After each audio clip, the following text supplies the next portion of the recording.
Vulnerability is defined as uncertainty, risk, and emotional exposure.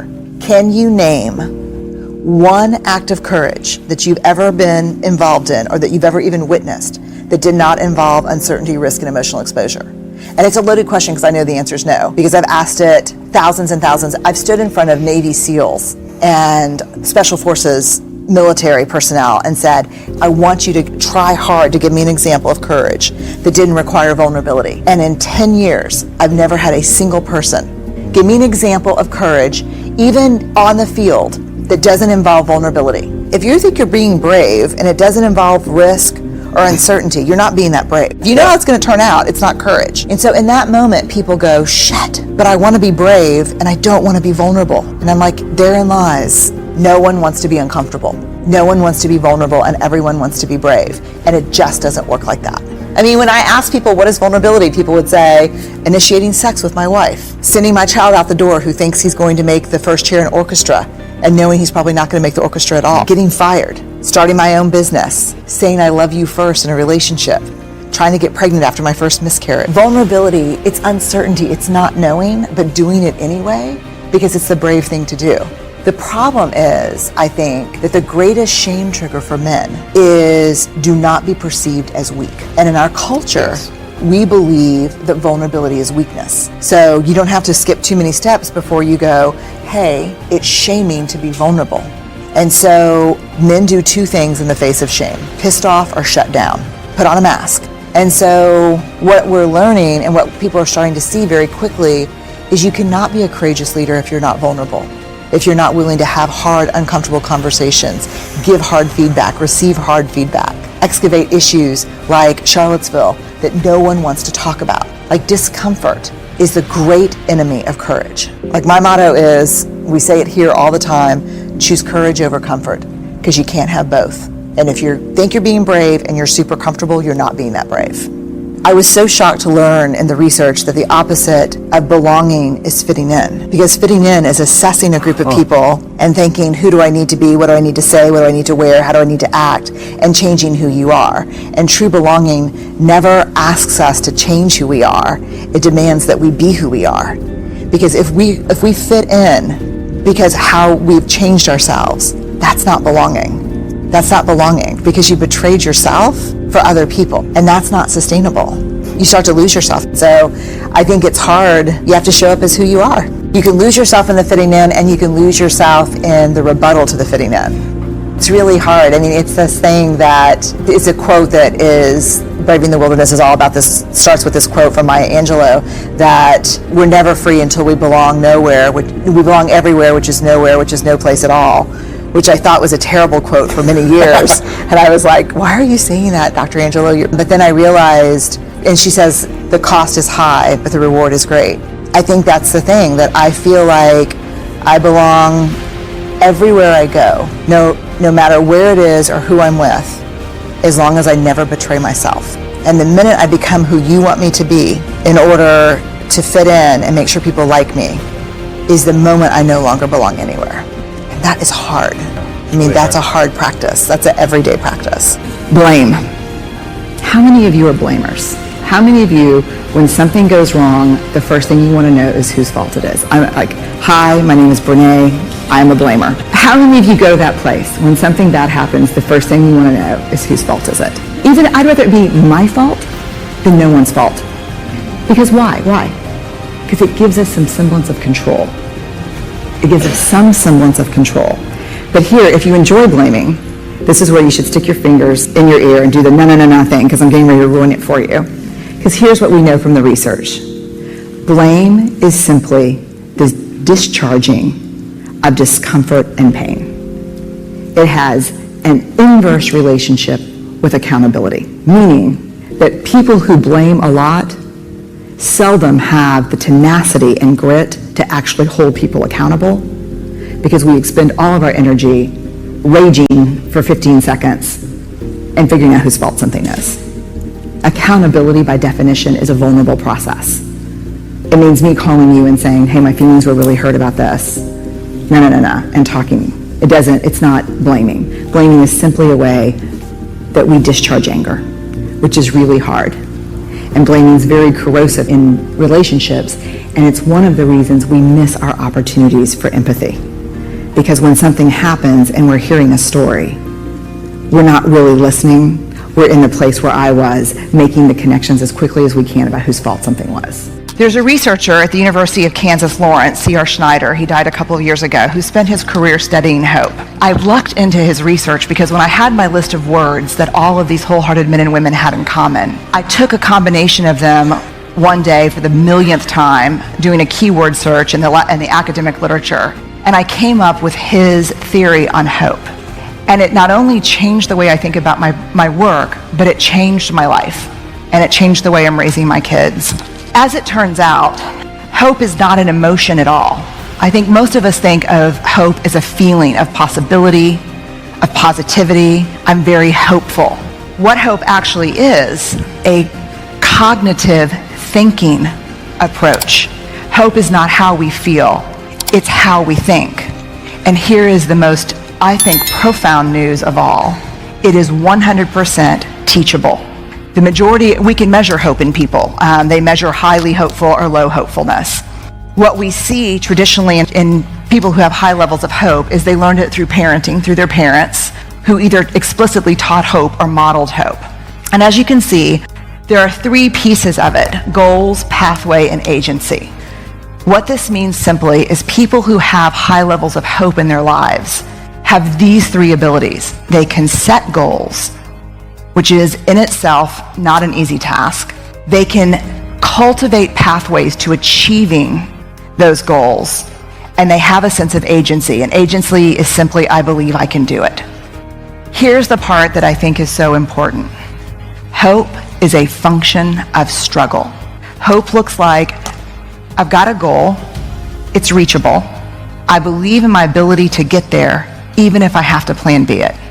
One of the things that's happened in our culture is that we are not letting our children have any experiences of failure.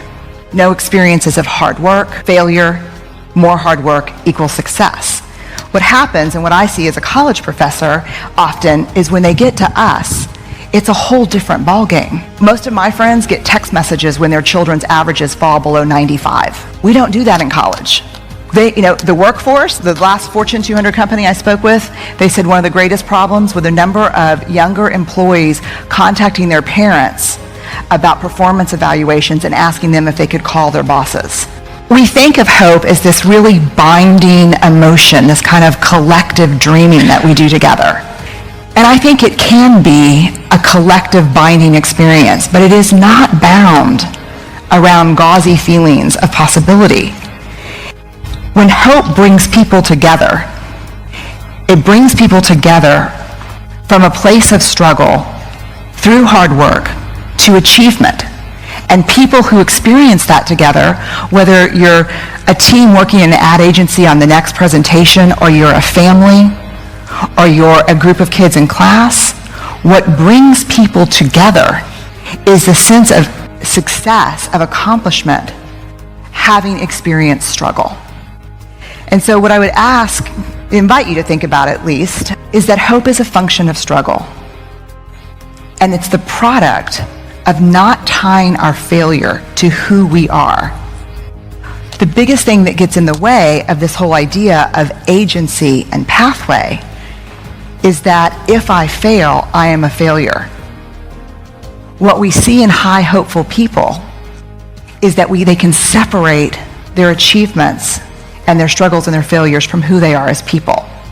Shame, we believe, is the most primitive human affect or emotion that we experience. We all have it. What we know from research about 3 or 4 decades now is the only people who don't experience shame have no capacity for human connection. If you don't experience shame, it's because you have no capacity for connection or empathy. And so what we're talking about there is kind of some serious psychopathology. So shame is something we all have. It drives 2 primary tapes or kind of ways of thinking. The 2 big things that shame drives is never good enough and who do you think you are? And those are vices, let me tell you. Never good enough. You know, it's funny because if I said, how many of you wrestle with shame? No one would raise their hand. But if I said, how many of you struggle with perfectionism? That would be different, right? Would that feel different? Yeah, it would feel different. Shame, birthplace of perfectionism. Where we struggle with perfectionism, we struggle with shame. So this is a really universal thing for all of us. And it's really best easily understood as the fear of disconnection. There's something about me, there's something I've done or failed to do, where our self-worth is tied to our net worth, where everyone's houses are supposed to look like stills out of the Pottery Barn catalog. You know, how many of you have received the Fall Pottery Barn catalog? It's devastating to me. It is. I just want, for one autumn, for all the pumpkin crap to be outside and to have my kids in slow motion in sweaters. That's just one time, you know? We have a media that tells us what we should look like, how much we should make, what we should weigh, how many times a week we should be having sex. We got the rules. And no one's doing it, but everyone's pretending. The issue around shame is it's an absolute silent epidemic. It's so funny because no one will talk about shame, but if you look at the Nielsen ratings for the last 5 years, the shows that really capture the top 10, shame-based programming, reality TV. You want to know what courage is to me? What courage is to me is the ability to tell your story and like who you are in the process of doing that. And that's hard. Men and women who have high levels of shame resilience, what I found, and this is the work I've been doing for the last 3 years, have a tendency to have more authenticity, they live with a deeper sense of love and belonging, and they have a much more resilient spirit. And I think those are the things we're after. I think we want to feel comfortable in our own skin. I think we want a deep sense of love and belonging. I think it's a basic human need. And I'll tell you very quickly, if you were to ask me just from the data, what is the difference between people who have a deep sense of love and belonging and people who are struggling for it? The answer would be worthiness. That's the only difference. Men and women who carry a deep sense of love and belonging within them believe that they're worthy of love and belonging.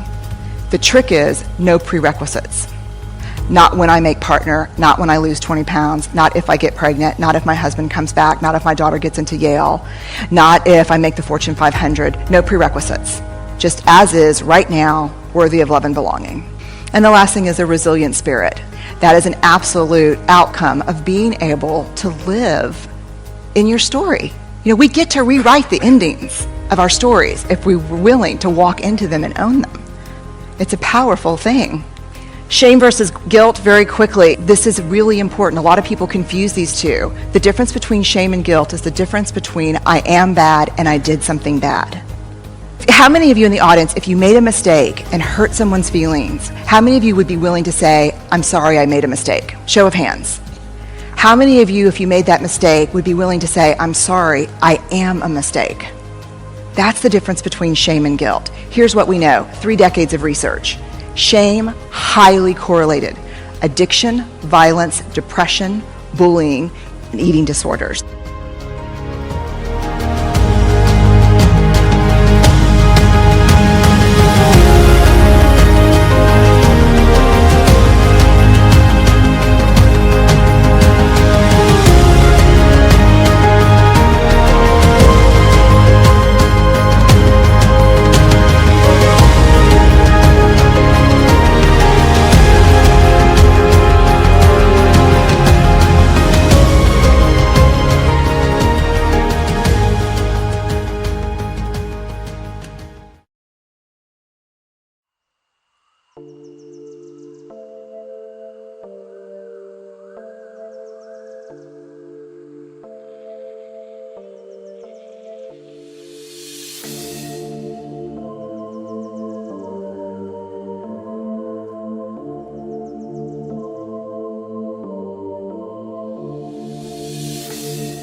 is down, what's left is right.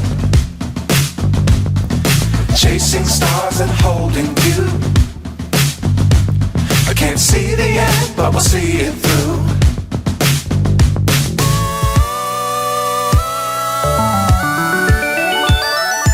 Flying,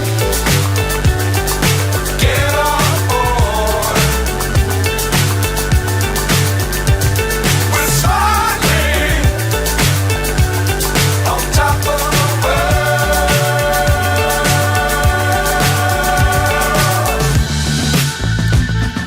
Dangerous times, don't fly too high. Be sure to keep the ground in sight. Fly forever if you keep it tight. Love the world, but keep the sky on your mind.